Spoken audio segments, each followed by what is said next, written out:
Gandang araw ito mga kagalaw. Ayan o, ang ganda dyan o. Sa Dinggalan.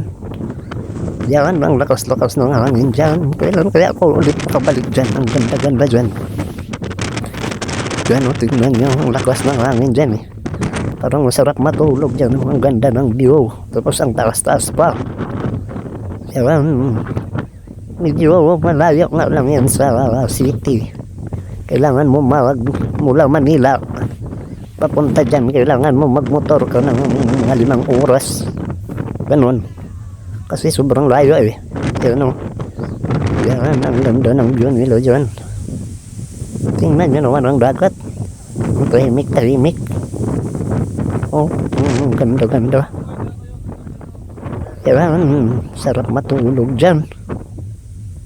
Yan, yung malayo na yan. Yung White House na yan, oh. Punta namin yan. Yan, malayo pa yan dyan sa mismo kung saan ako ngayon. Yan, malayo pa yan dyan. Daming mga turista na napunta dito kasi sa ganda ng view. Mga nagmumotor. Yan o. Maaga pa yan eh.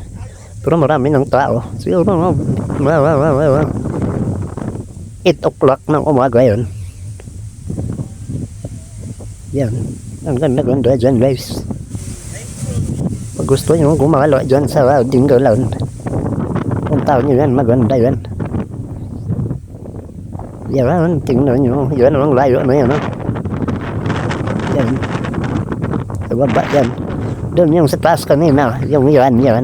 Puntahan din namin yan. Doon ba dyan. Yan.